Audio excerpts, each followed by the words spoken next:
I knew that they weren't internationally known because they lived right around the corner from me in the inner city of Cleveland, Ohio. As a matter of fact, we used to go and sit on the steps of their uncle's house where they were staying, and we'd hear them sing a cappella. It sounded just like a record. It was unbelievable. But the OJs used to perform with the Temptations, and they used to bill that show as the battle of the groups. The OJs versus the Temptations. And boy, the OJs used to battle them tooth and nail.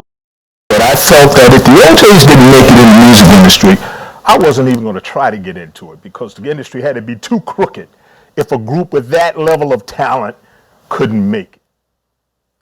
So the Illusions were trying to learn the song I Could Never Love Another.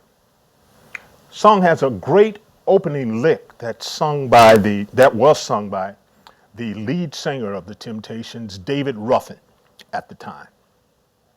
Now, David Ruffin is an extremely unique talent. He has a 5-octave range.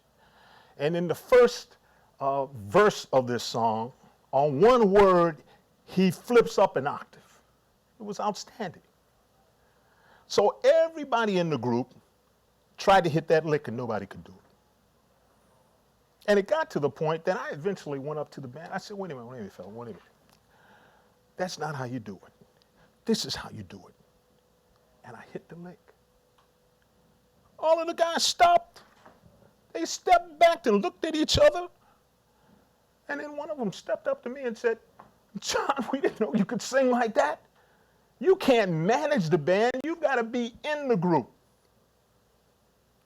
So I felt, well, maybe I have something that I can pursue. Maybe I have this it to connect with an audience with my voice. But discovering your it doesn't mean that you are going to or may even want to make it. And if you decide that you want to make it, you have to determine what is making it to you. Well, I tell you, I decided right at that time that, wow, if I have this it, I want to make it, and making it to me is to perform in a national recording group. That would really be making it. So I knew I had it and that I wanted to make it. But what I didn't know at that time is that having it and making it are two different things. You know, I think that a lot of these reality shows, talent competitions, American Idol, The Voice, America's Got Talent, kind of distort the meaning of what it takes to make it. Many of these great young talents get on that program and think that once I get on national TV in front of 6 or 7 million people, I've got it made. I've made it. I won't have to work another day in my life. All I have to do is play either my instrument or my voice, and I'll have it made. Well, that can't be anything further from the truth. What a lot of people don't understand is that it takes time to make it. And these contestants will soon be very frustrated and find out that they had it and they had the opportunity to make it. And I say that if you have it, you can make it, but not without the impenetrable power of working it. And for the next few minutes, I want to talk about the impenetrable power of working it. If you go on YouTube today, put in the search box, Carrie Underwood's first television audition for American Idol. It will pull up a video clip of an attractive young lady, very plainly dressed, hair done in a very simple style, singing a great song, I Can't Make You Love Me. She did a clearly phenomenal job. The judges put her right through to Hollywood. She went on to win that season. That's 2004. And after winning the competition, she went on a 25 or 26 city tour of arenas, 15 to 20,000 people, with all of the American Idol top 10 winners or contestants. 15 or 20,000 people. Now, after she finished that tour, she had a decision to make. She could have decided to go back to her home state of Oklahoma and maybe just sing at church every weekend, do a couple of gigs. Or she could choose to be an international superstar. And I started to see, after that American Idol tour, that Carrie Underwood was working anywhere and everywhere she could. She was working state fairs in front of 10 to 15,000 people, county fairs, 3 to 5,000 people, even country music road houses, 500 to 1,000 people. She was working 4 or 5 nights a week. You know, the great author Malcolm Gladwell, in his book, The Outliers, says that you have to invest 15,000 hours to become a master in your field of pursuit. 15,000 hours to become a master in your field of, any field of pursuit. You can also go on the YouTube channel and you can search for Carrie Underwood's performance on the very last American Idol program, which happened last year. I urge you to do that after this presentation, and you're going to see the difference. She performed, immaculately dressed, great production, styled out of this world. All of those 15,000 hours all came to a head on this performance. You saw how she knew exactly what to do, when to do it, how to touch an audience like she had learned on the road, the kind of moves to make to touch that person in that 18,000 seat arena way in the back. She killed it.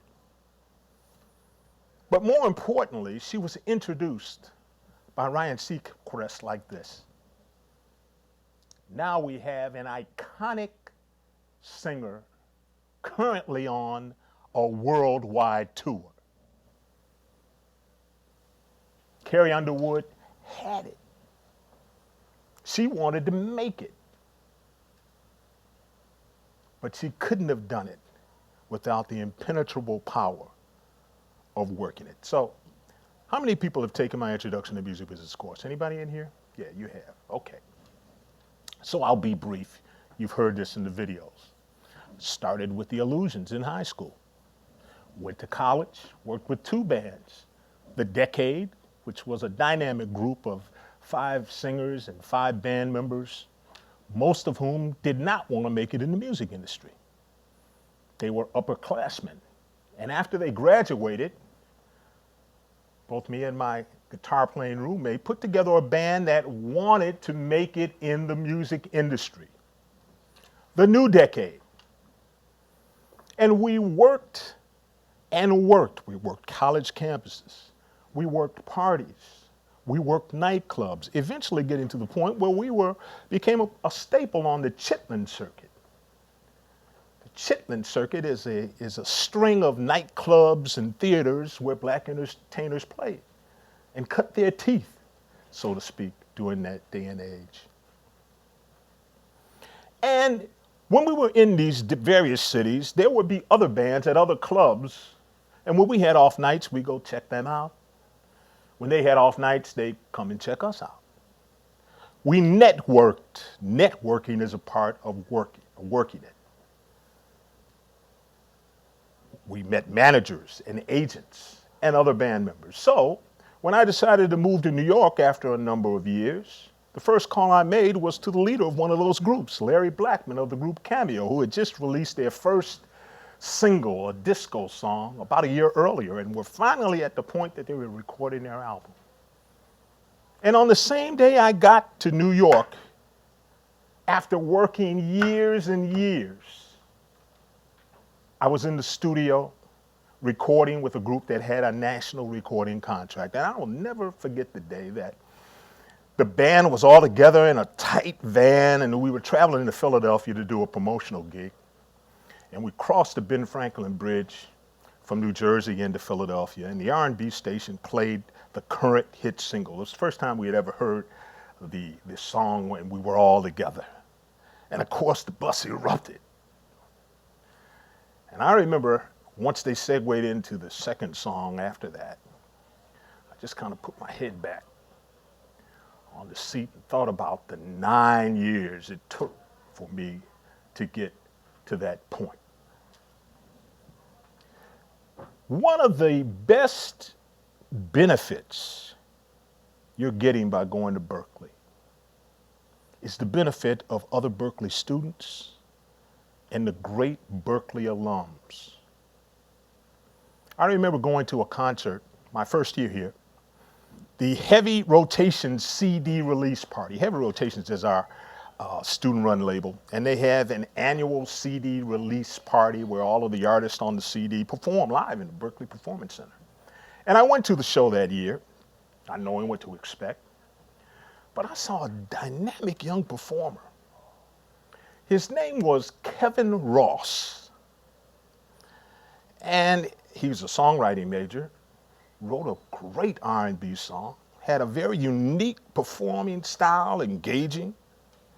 And after the show, I remember seeing him in a lobby, and I stopped him and I said, "Young man, I think you've really got something. Come and see me." And he came to my office a couple of days later. And I said, "You really got something. You need to continue to work. I think you're really going to do it." He said, "Well, Mr. Kellogg, yeah, I'm going to do it. One of these days, I'm going to have a #1 record on the Billboard charts." That was making it for Kevin Ross. I watched him as he finished his studies here for the next year and a half. He continued to work. He performed on local television shows. He performed at clubs, even the famous Paradise Rock Club, which is historic. And after he graduated, he moved to Atlanta and started working with a very established urban music producer. And he continued to write and work with the producer, got a couple of placements, one on the big urban artist, T.I., rap artist. But he continued to work trying to get that #1 record. Graduated in 2008. It wasn't until 2014 that he got a contract and released his first EP on Motown Records. Wow. That enabled him to open up for tours for Maxwell and for Neo. He was getting experience in front of large audiences. Still no chart record. He even got a television commercial, a Glade commercial. You might have seen it during Christmas of 2014, a young man in a nice camel coat singing a song about Glade candles. Great national promotion for him and exposure for him. Still no hit record. Then I was reading USA Today last year in September, and each Friday they have music charts. And I look at them every Friday, and I was very surprised to open it up and see on the adult urban contemporary charts a record by Kevin Ross. It was #10, Long Song Away. I was thrilled. I said, boy, congratulations to him and to Motown. I watched it over the next several months as it slowly moved up the top 10 to #8 and #6. And then when I was out in LA for the Grammys just this past February, I noticed that it was #4 on the charts. And I went to see his A&R person at Motown and congratulated him on the great job they did, one, in just supporting Kevin. Kevin even admitted when he was here a couple of years ago that there was a time during this process that he had to work at a fast food restaurant just to make ends meet because he was that determined. And the I asked the A&R person, I said, you think this record's going to go number one? He said, yeah, I think we'll be there in a couple of weeks. Now, to be frank with you, I really didn't believe it. Because Bruno Mars' 24K Magic was number one, and that's a great record. I thought it would hold on for a number of weeks. Well, it wasn't 2 weeks afterward. But within 3 to 5 weeks afterward, I went on the Billboard site to the hot adult urban contemporary songs chart. Kevin Ross had his number one record. Kevin Ross had it. He worked it. And he made it. Sometimes you get to a point that you will find that you might have it in more than one area. I read an article in the Wall Street Journal last year that said that the typical person today would have 6 to 7 careers in their lifetime. 6 to 7 careers in their lifetime. So some of you, I've noticed, and the students that I teach online are in the military. What a great thing, serving our country. Many of you might have gone into the military thinking, man, if I could just become sergeant, that'd be making it to me, right? And you might have achieved that goal. You might have worked in a warehouse distribution center. You started off as a stock person, but you wanted that manager's position. You worked at it and you got there. You achieved that goal. You could have started in an accounting firm as a public accountant and eventually wanted to be a certified public accountant, and you achieved that goal. But all the time, in the back of your mind, you were thinking, wow, I sure would like to make it in the music business. And that could be one of the reasons why you've enrolled here at Berklee Online. And I'm sure many of the people that you tell that dream to might say, are you crazy? You finally made it to that position. Why in the world do you want to do something different? I often get asked, why did you leave Cameo after working all those years to get in that position? And I always tell people, a funny thing happened to me while I was making it with the group Cameo. I remember even when I was with the group, The New Decade, working on the road, I started reading articles about lawyers practicing a new type of law called entertainment law. This is in the middle of the 70s, brand new profession. And it kind of stuck in my mind, particularly after I read an article where Dionne Warwick, who was a big star in the 70s, said, if I had to do it over again, I'd go to law school. So even before I moved to New York and worked with Cameo, I applied to my hometown, from Cleveland, Ohio, law school, Case Western Reserve. And after a couple of months of being on the road with Cameo, I recognized that I would never be able to fulfill both my creative or my financial goals within that group setting. So when I got noticed that I was admitted to Case Western Reserve Law School, I immediately left New York and went back to Cleveland to work in the steel mills a few months before I started law school. It was tough.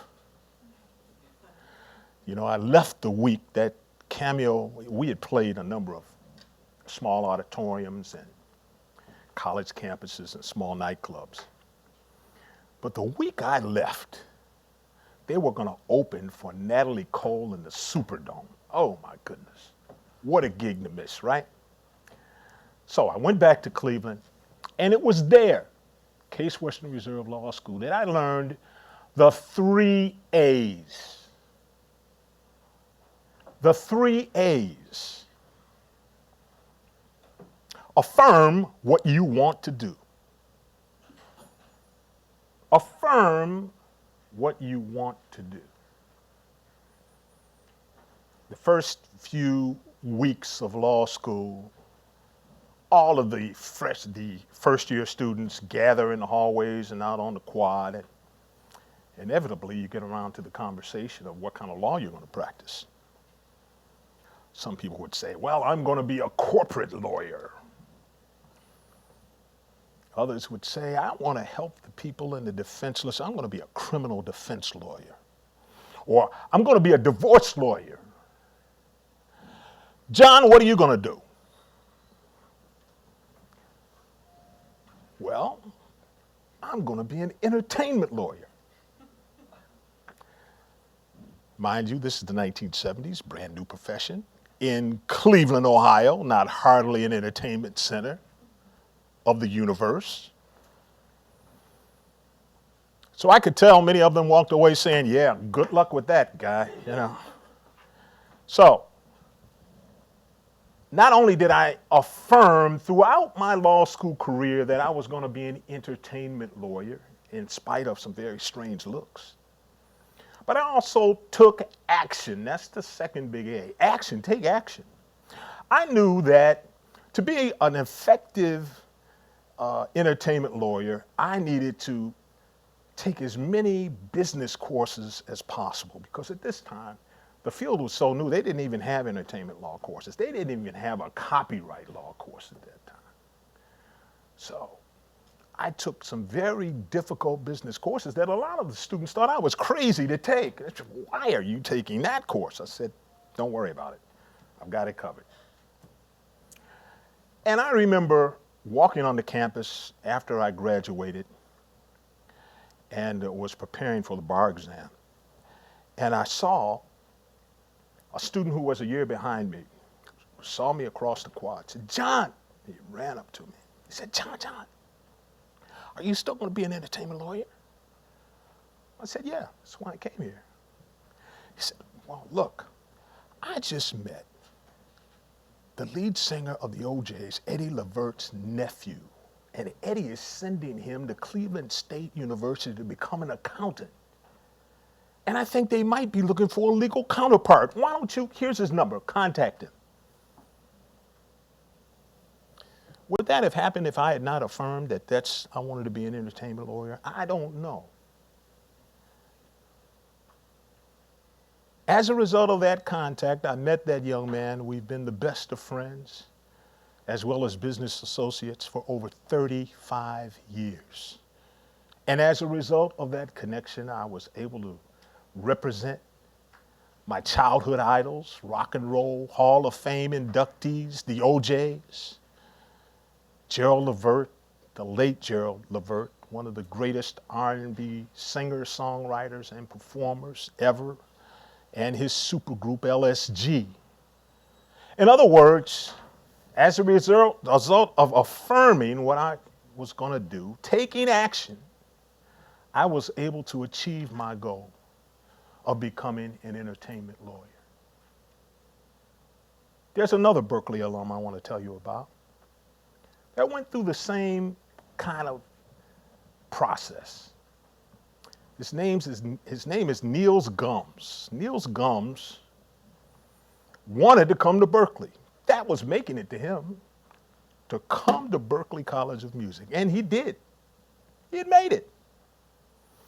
Well, he got very interested in the music business major, became a music business major. And while he was here, even though he just wanted to come to Berklee, possibly to be a star musician, he recognized, wait a minute, maybe I have it in another area. I think I can advocate well for people. I think I could really represent talent well. And after he graduated, he moved to California. And he started representing Berklee alums. The first alum he represented was DeJuan Parker. And he became a big producer with Dr. Dre's label, Aftermath, and Interscope Records. The next client he picked up were also Berklee alums. A duo, Amy Heidemann and Nick Noonan, collectively known as the group Carmen. Those of you who are studying music business online, the great thing about Berklee, the Berklee education process, is that we really try to train students to be innovative and to be on the cutting edge of the music business.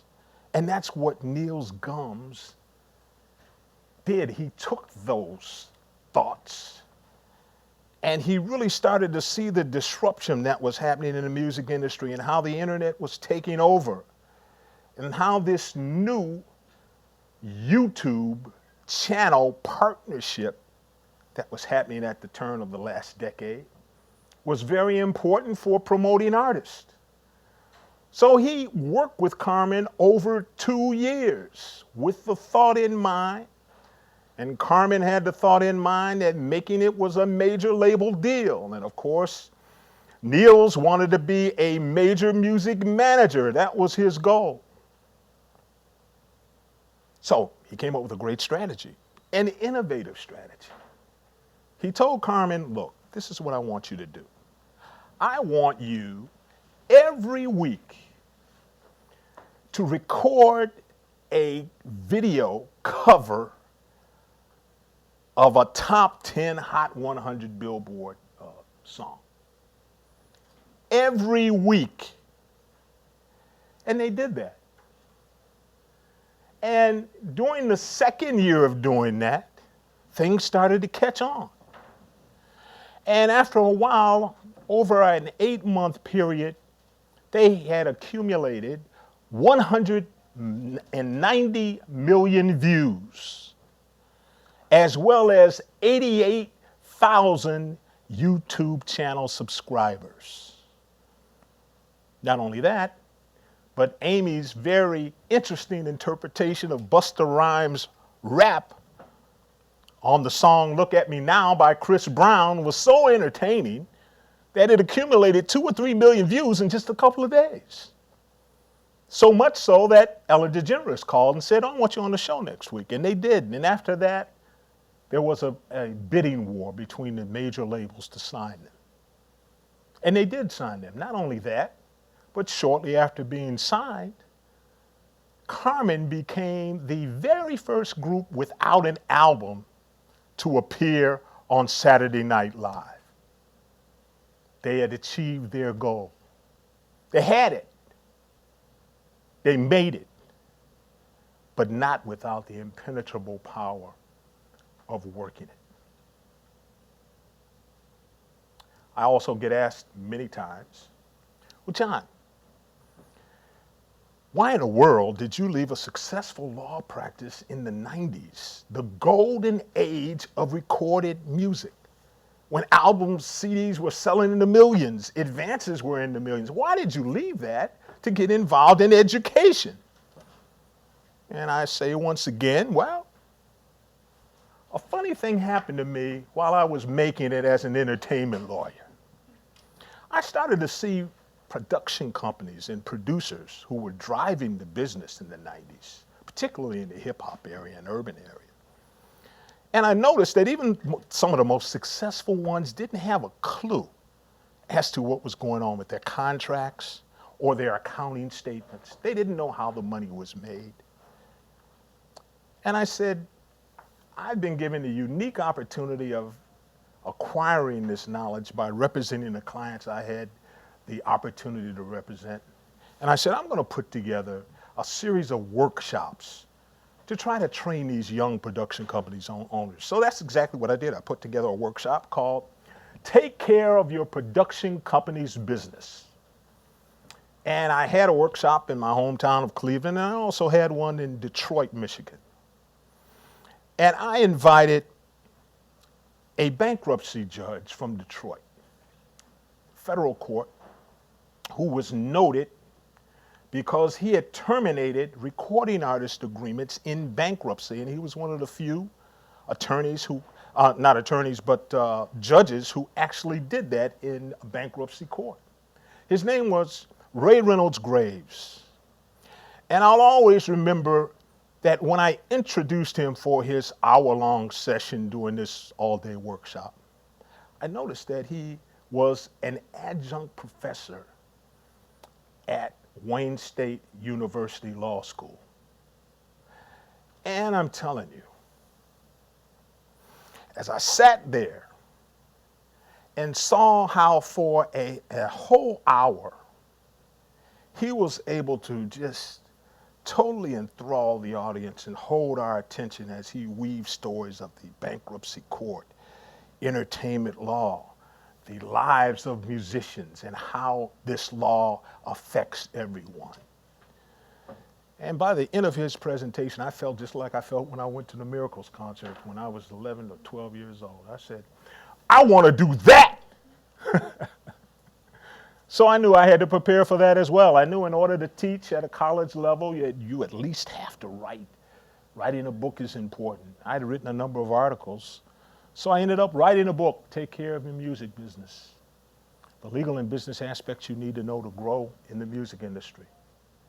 I also started to accept any and every speaking engagement I could, workshops, panels. I went on a 26-city book tour and speaking in bookstores.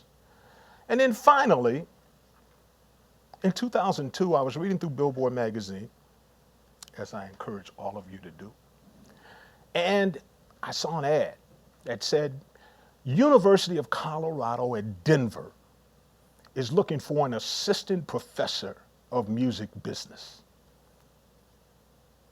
Well, the first thing I thought was, I didn't even know that they had music business programs on the undergraduate level. That was surprising. I thought that I would probably have to teach copyright law or entertainment law at a law school. I thought that was the only opportunity that I'd have to teach. And the second thing I thought was, Denver, Colorado? It's not a music capital by any stretch of the imagination at that time. I applied for the job and I was accepted for the job. And for my very first day of teaching, I would tell all of my students, as I'm going to tell you, you are the future leaders of the entertainment industry. And remember how I said I thought it was strange that they had a music business program in Denver, Colorado, because it wasn't a music capital? Well, shortly after I started teaching there, I had the opportunity to teach future leaders of the entertainment industry, Isaac Slade, Ben Wysocki, who are members and founders of the group The Fray, kind of put Denver on the map. And over again, I've seen the students from not only University of Colorado at Denver, but as well as the students here, Berklee, do the same thing. 4 years later, I saw an ad in Billboard, Berklee College of Music, looking for an assistant chair of the Music Business Management Department. And that's why I'm here before you today, folks. So no matter where you are in your career, this might be your first choice. You might just now be working on your professional studies degree. This is your first action step toward achieving your goal of making it in the music business. Could be your second or third career. I've had 4. I've been a singer. I've been an entertainment lawyer. I've been an author. I've been a chair and professor. I don't know how many more I've got to go, but I'm going to keep on striving as long as I can. But it's important to recognize that the Berklee system that you're in is going to put you in the position to make it happen. There was another student, Berklee student, whose goal after he got here as a freshman was to develop a YouTube channel. He wanted to be a YouTube star. His name was Charlie Puth. He started putting up quirky videos every couple of days. And he finally did a video with Emily Luther, a cover of Someone Like You. And he wanted to be a YouTube star. That video went viral. I remember being in my office on I believe it was a Tuesday, and there was a knock at my door. A young lady walked in. It was Emily Luther. I didn't know that at the time. She said, Mr. Kellogg, I was told to see you. I said, okay, have a seat. What's up? She said, my partner and I put together a cover video of someone like you, and we put it online on the YouTube channel on Sunday, and we entered it into the Perez Hilton cover contest the same day. And it's gotten 2 million views over a couple of days. I said, wow. Ellen's going to call. She looked puzzled. She said, Ellen? Ellen who? I said, Ellen DeGeneres is going to call you. She said, yeah, right. Thank you, Mr. Kellogg. I said, well, come back and let me know how it works out. The very next day, Mr. Kellogg, Mr. Kellogg, Mr. Kellogg, you're not going to believe this. We won the Perez Hilton cover contest, and Ellen called. I said, I told you she was going to call you. Carmen did the same thing a year earlier. They went on the show, eventually got a contract with Ellen's company. Didn't quite work out, but Charlie Puth was determined. He wanted to be a YouTube star. He had made it. Then he decided he wanted to do something else. He wanted to get his college degree. He didn't have to make that decision. But he said, I want to get my degree in production. I want to be a great producer and songwriter too. So instead of leaving school, he stayed in school for 2 or 3 more years and eventually graduated. Second goal reached. Then he went to work in production. I believe got a publishing deal and continued to work. You know the end of the story. See You Again was the biggest record of 2015 with Wiz Khalifa. So my point to you folks, don't think that this is so far from you. It's very close. Very, very close. Take it from a kid from the inner city of Cleveland, Ohio. My God, certainly not a recording capital of the world. You can do it. You can do it. But just remember, if you have it, you can make it. But not without the impenetrable power of working it. Thank you.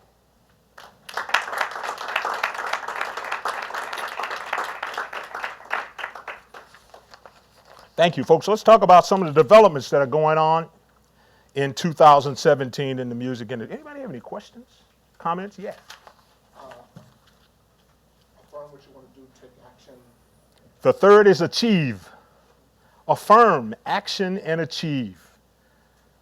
Great. Anybody else? Yes. Tell me about the 3 P's in case they haven't read the book. The 3 P's.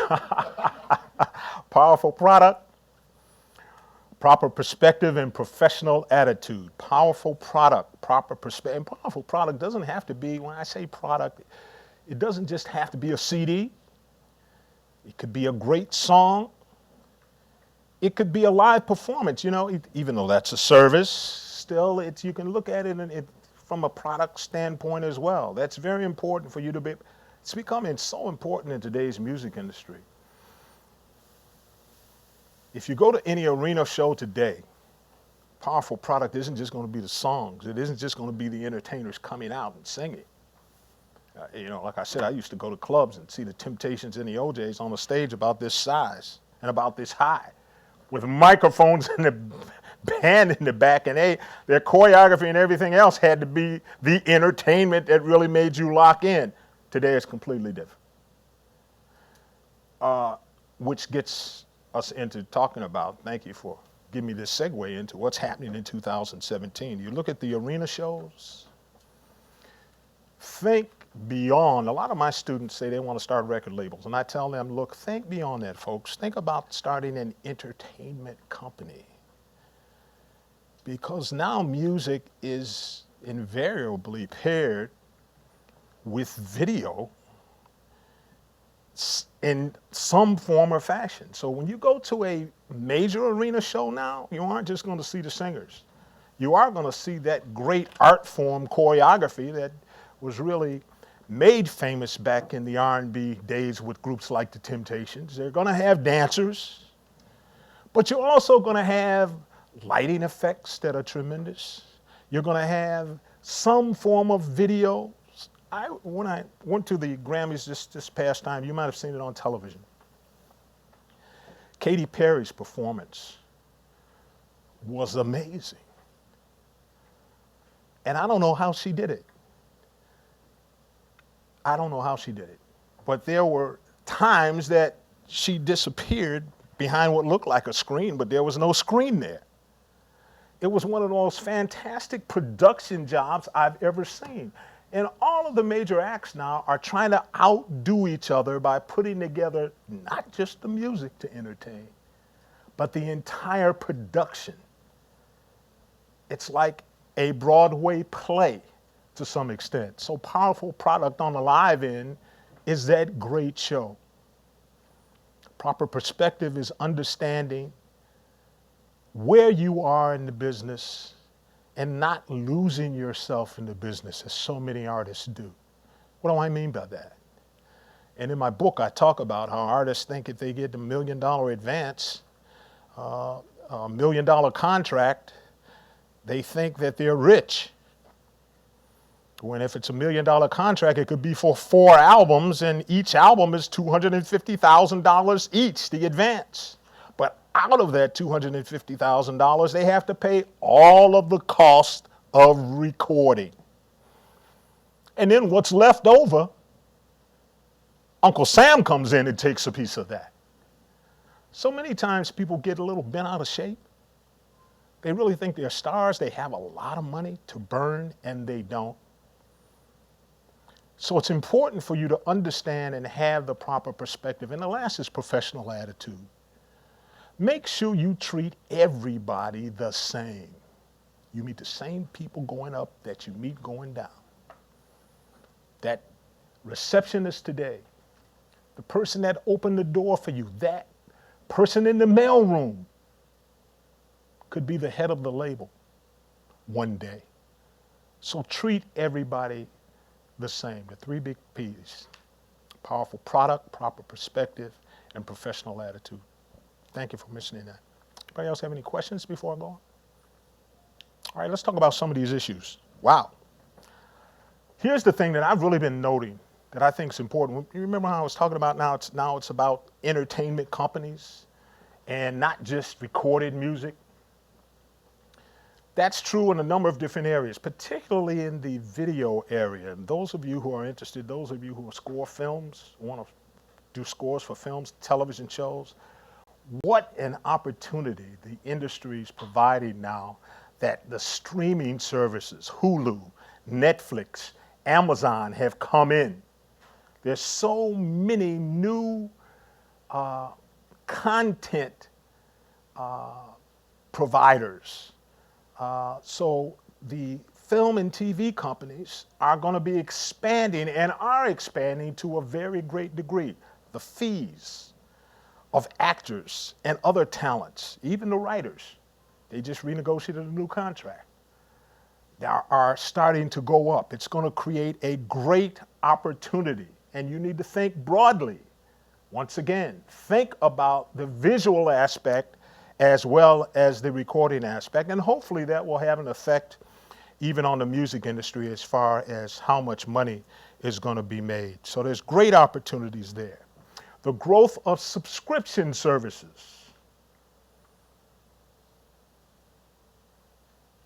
Apple, Spotify, all of the various subscription services are really growing. I just read an article that it's over 100 million. It just exceeded the subscribers of Netflix. Here's the disturbing thing to me.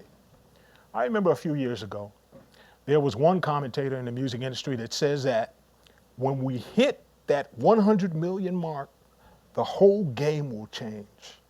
And these tenths of a penny that creators are being paid will increase to the point that it's going to be phenomenal for them.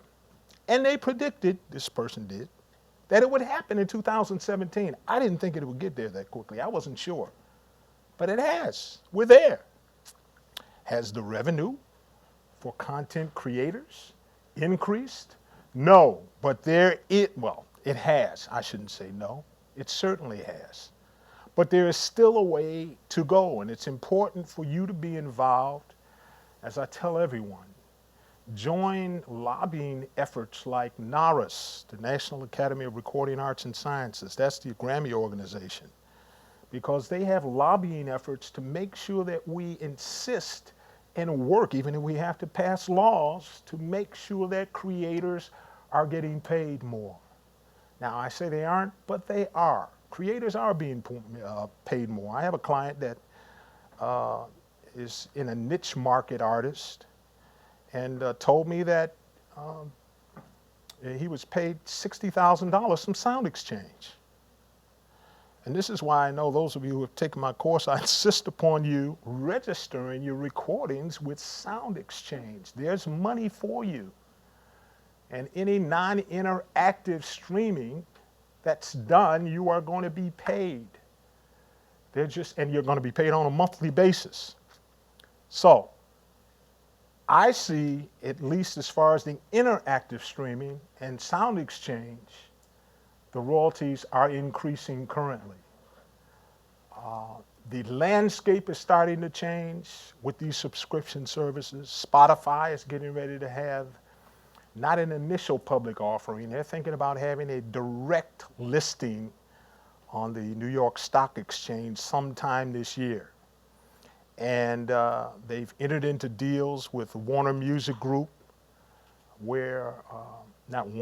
Universal Music Group, where the label will be able to window the new artist albums and only have them streamed on the paid service for a period of time, maybe a week or two.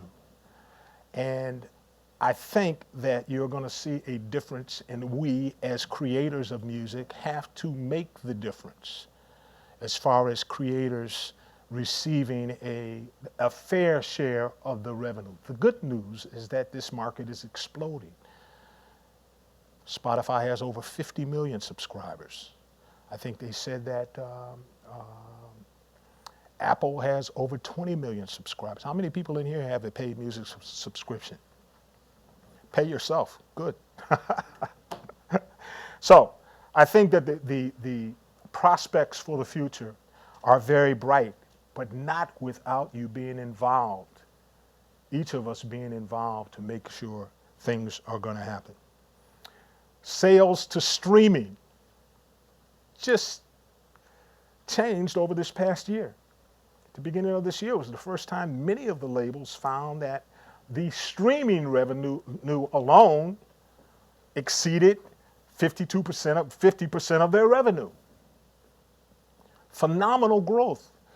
So it's to the point now, I'm not saying not to make CDs, because those of you who have taken my course also know that I tell you to get out there and work, perform, live, sell your CDs, because you can make money at this point still doing that. It's still a very important part of the process.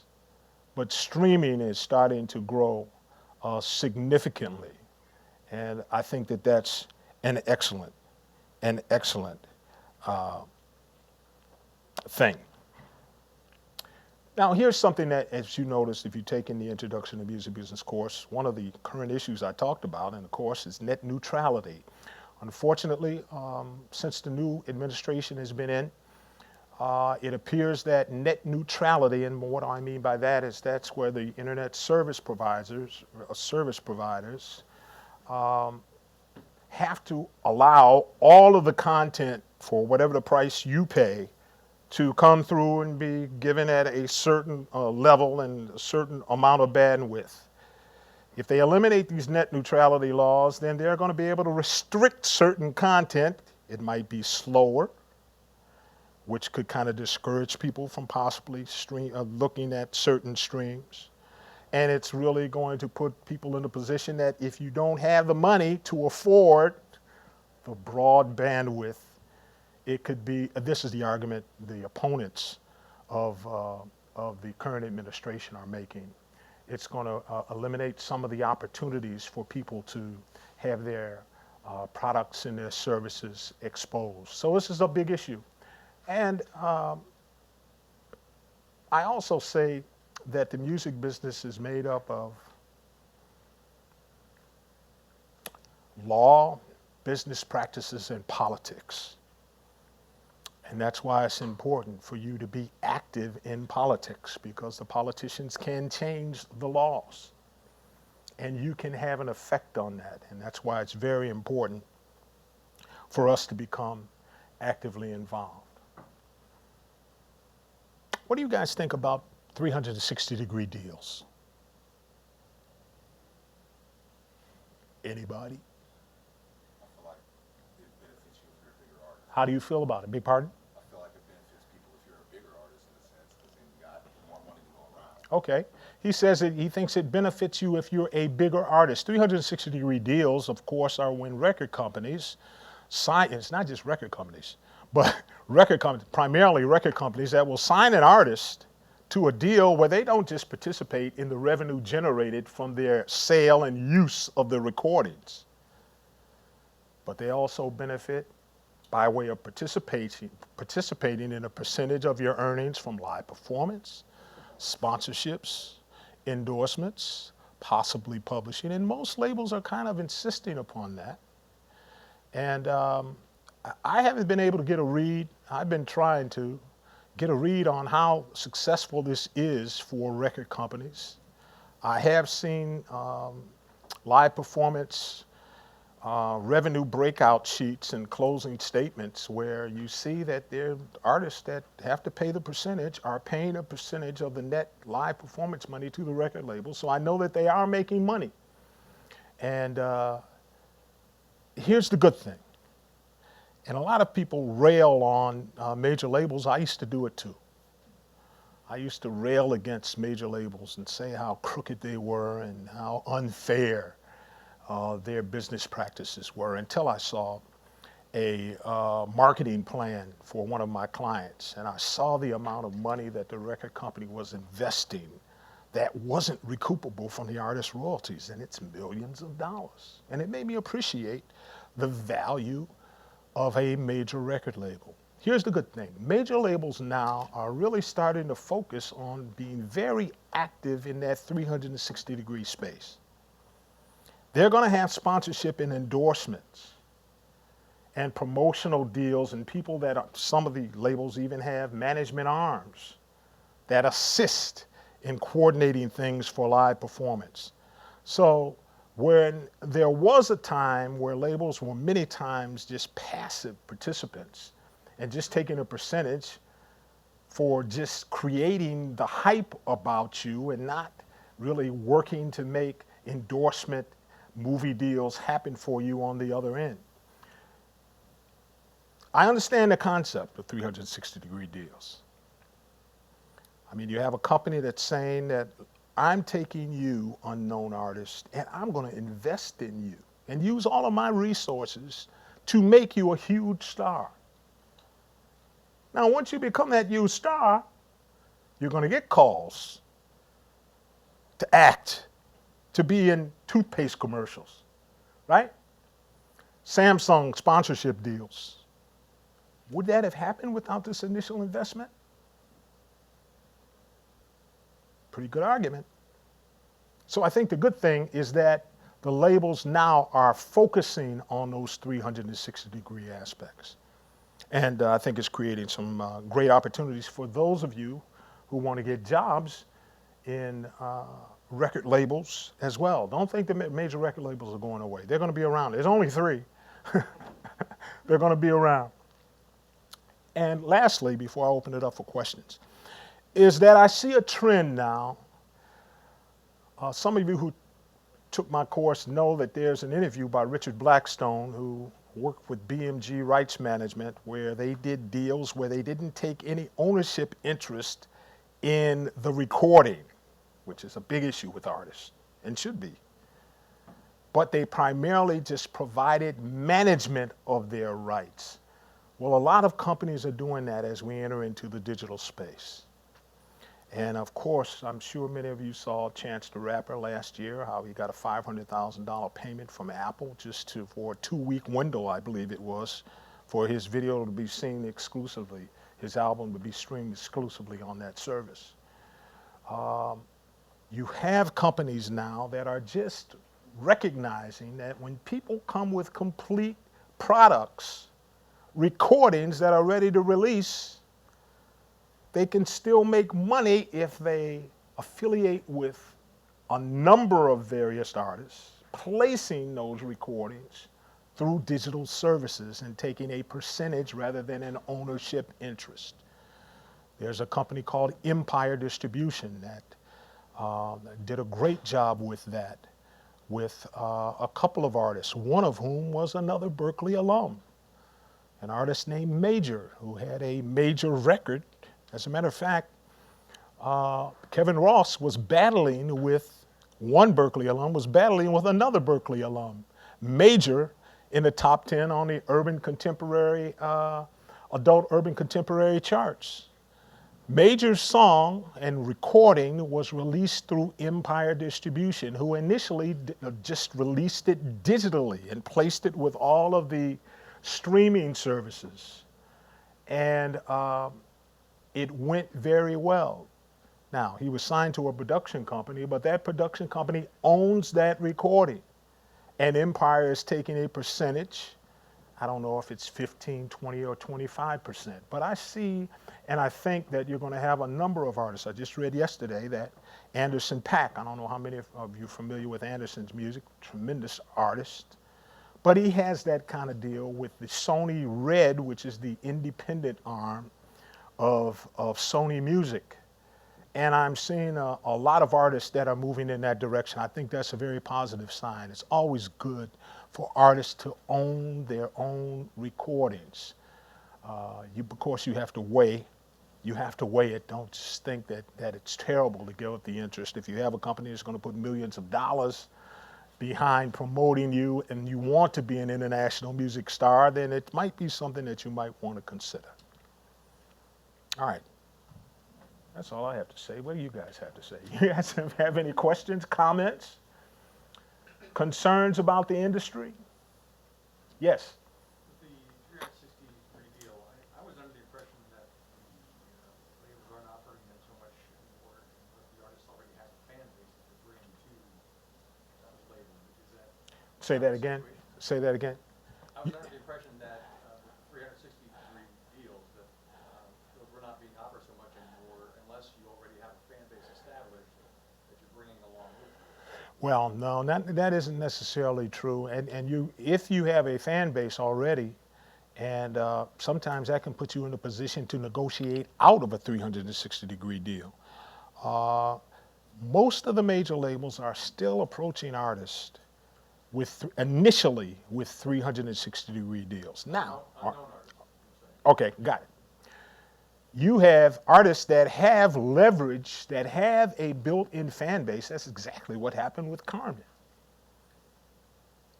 They had so much leverage because they had so many labels at the table that all of the labels offered them 360-degree deals. And the thing that closed the deal with Epic was that Epic was agreed to a deal that wasn't 360-degree deal. They wanted them that badly. They felt that YouTube hype was so big that there would be a built-in fan base. So it depends on your leverage. It depends on the leverage. That was kind of like what he said, like it's almost like for unknowns, you got to build up to that point. Oh, yeah. You recognize it a bit. Absolutely, absolutely. That was I see where he was coming from, because it's like, Jay-Z and them can just enter into some kind of deal, and they have a lot of leverage, so they can negotiate it either way they want. Drake, another one. Correct. People, and then it's like, they making so much money already, if the liberal takes this percentage and that percentage, you're not being hurt by it, right? That's correct. More money. That's right. That's right. Basically, what he was saying is that if you're in a very well-established deal, you're going to be in a position to kind of write your own ticket, as Jay-Z did in just entering into a $200 million deal with Live Nation just for his live performances. Doesn't even have anything to do with the records. So he removed. As a matter of fact, the last deal he signed for $160 million, I think it was, did include records. It was a 360-degree deal. No longer. So it makes a difference. That's the reason why I urge you, if you want to make it as an artist, get out there and perform and build your audience, right? That way, you're putting, the power is in your hands. if you perform and you see you aren't getting the reaction, you aren't getting that standing O, then go back to the woodshed and pull it together so that you can, as I often say, kill the audience. You got to kill them. If you kill them, they will keep coming back. The word will spread. And if you don't have a deal, someone will approach you with a deal. I had a client, well, she wasn't a client, but she came to me for an initial consultation. Her name is Shana Tucker. I'll write that name down, S-H-A-N-A, Tucker. She's, man, what a talent. She's a vocalist, but she's a cellist, jazz cellist and vocalist, kind of along the lines of Esperanza, only in the respect that they both play and sing. And she just performs like crazy, anywhere and everywhere she can, and she's developed, look at her YouTube videos, and you'll see the video, and it's like, when is she coming to town? I've got to buy a ticket, and oh, by the way, let me post this on Facebook, and on Twitter, and on Instagram, right? She kept performing to the point that she built up such a dynamic live show that people, you've never heard of her, but she's doing well. She finally got the attention of one of the Cirque du Soleil shows in Vegas. They said, this woman is tremendous. We're going to work her into this show. So she works in Vegas during the week. She tours on the weekends. One of the biggest artists you've never heard of. So trust me, it can be done. It's just a matter of you taking the power in your own hands and making it happen. Good point. How are we doing time-wise? Am I exceeding my limit? Is it 5 or what? We're good? In your experience, how did you find people that you trusted, especially as your role as a singer, and when you were, in terms of being creative and art being such a vulnerable place, how did you find people that you were comfortable with To work with? to make it in this industry? Okay. That's an excellent question. His question was, or is, how did you find people to trust to help you along in the business? You have to be observant.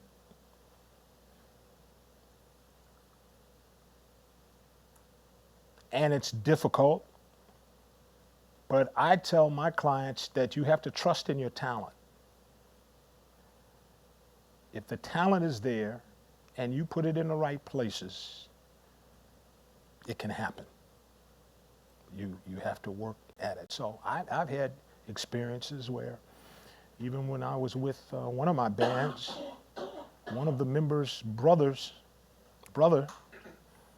was worked the gate for us. In other words, we booked a gig at a club. We were going to take the cover charge. And the place was packed. There was a concert that night. I don't know who it was. Big act, Earth, Wind & Fire or someone. And we convinced the DJ to announce to the audience, 3,000 or 4,000 people, that our band was playing out at a club after the show. And he did. It's phenomenal. We were like, this is going to be great. So we had, we figured we had the brother of one of the members. He'll collect the money. At the end of the night, when he came back and said how much it was, I said, oh my God, even your brother. It was just so far short to me of what it should have been. So it was a learning experience. That's the thing, is that you learn from these experiences. And in the long run, you will see if you're doing the right thing. This is just my belief. It's going to be all good. I had other experiences that I noticed when things were, as I say, going left, which means it's not going right, it's going left. I learned from that experience. I made life decisions. And it's worked out okay. So, you have to trust your gut. And this is the other thing I tell people, trust your gut. I remember when I was a kid, 5 or 6 years old, we go on vacations, trips, stay in hotels. I don't know how old I was. I was a kid. But I was in my mind saying, oh man, I like this. I like traveling and I like staying in hotels. As a kid, I knew that that's the kind of person I am. And it's proven to be true over these years. So you do have to kind of trust your gut. Great question. Anyone else? Yes. Sorry, first of all, for my big English. That's all right. Let's look at from the perspective of the companies. And if you want What to- company? A record company? Record company or production company. Okay, all right. Let's say you are new in the industry. All right. And you want to start your own business company, All right. label company or entertainment company. Mhm. Where would you start from, and what kind of musicians would like to work with? I think, good question. He says, if you're going to start a production company, where should you start? What kind of musicians should you work with? This is my belief. No matter what kind of company you're trying to start, work with people in a genre of music that you're most passionate about and have experience in. That's why some of you who have taken my class and you've submitted responses to assignments, when I ask about who you're targeting as a market and you say, everybody's going to love my music or my company's music. Yeah, but start with your initial target market. There are things called demographics, age, race, region, income levels that you want to target initially. Once you become successful, then you can expand to other markets. Taylor Swift, she wasn't a pop star when she first started. Taylor Swift was a tween country artist, singing from the standpoint of a rural, white, country teenager, the songs that she was feeling. And she dominated that market, right? What happened when the Red Album came out? Man, what a change, right? Max Martin, one of the great pop producers, and she was proud of it. And she announced at that time, this isn't a country album, folks. I don't want to piss off my country market, but I'm doing another thing. Love me anyway. I'm still the same Taylor. And she was. The audience bought into her because she's a tremendous talent. So start where you are. Start where you know the market.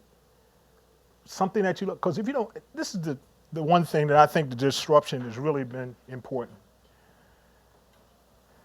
Had an important effect. You got to love this.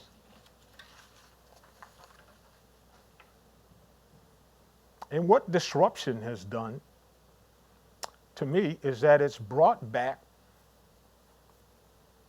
an element of people doing this just because they love it. And if you love it, people will feel that, and then you can put together all the techniques, right? YouTube videos, Instagram, Snapchat, funny faces to build up your popularity and make it happen. But you've got to love it, because the thing about the music business is that everybody wants to be in the top 10. But there's only 10 spots in the top 10. So that's the reason why it's about building up that connection with your fans that are going to support you whether or not you're in the top 10. And that's what you have with the Taylor Swift. That's what you have. I think you're going to probably have the same thing with an Adele. You're going to have that with a number of artists that are building up that kind of connection with their audience. My former clients, the OJs, 50, 60 years. Still I haven't had a record out in 20, right? Still sell out. Why? Because one of my favorite the thing that I'm most proud of from my entertainment law practice was I got a call from the guy who I told you I met and been friends with for 35 years, who was the OJ's business manager. And I stopped representing the OJ's in 2003, but this was in about 2013 or 14. He called and said, John, you know something? I spoke with Walter Williams, who's one of the members of the OJ's, and he said he was really glad that you forced them, when you first started representing them back in 1980, to take part of their advance money and pay it through the vocalist union, AFTRA. They had never done that before. And I had them do that because I knew if the money's paid into AFTRA, it's going to accumulate valuable benefits, health benefits, which is very important for musicians. A lot of people think that's one of the reasons why your parents didn't want you to become a musician. You don't have any benefits. You can't have benefits. These unions provide health benefits if you earn a certain amount. Clearly, OJs were at that point, you know, they were big stars at that time. And I said, pay the money, your advance, a portion of it, for your services in the studio through the union. And it built up health benefits and pension benefits. So Walter Williams told my friend Andy, he said, Andy, I'm really glad John told us to do that years ago. He says, you know, now, me and Ed, that's the other lead singer of the other member of the OJ's, he says, we don't have to work anymore. These guys are in the 70s now, mid-70s. He says,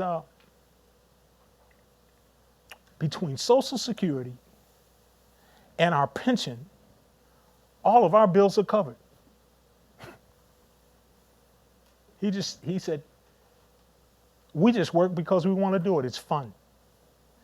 And I adopted that philosophy at that time because I met a manager early in my career who said that, and he told me that. He said, look, put the money through the union. He said, I was in Europe and I was on the plane with Sammy Davis Jr. Sammy Davis Jr. was an older man at that time. And he said, when I got off the plane, I introduced myself because he represented a hit artist, so they had something to talk about. And he said, when I got off the plane, Sammy Davis Jr. was on a cane. And he says, here's a couple of tickets to the show tonight. You should have come, yeah.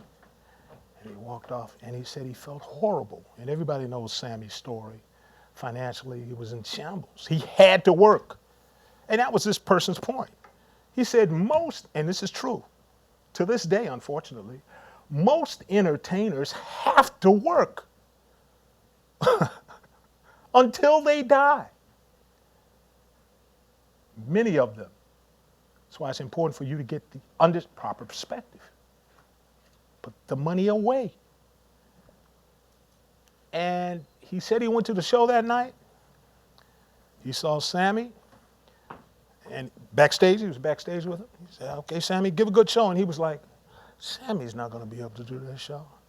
And they said, and now, ladies and gentlemen, Sammy's right at the edge of the stage. Sammy Davis Jr. threw that cane away. Boom, boom, boom. After the show was over, as soon as he got to the edge of the stage, he had to get on the cane and walk back. And that made an impression on me. And I said, I don't want my clients to have to be in that position. And you don't have to be if you have the proper perspective. Man, I'm sorry, that was very long. That was a long response. Anybody else have a question or comment?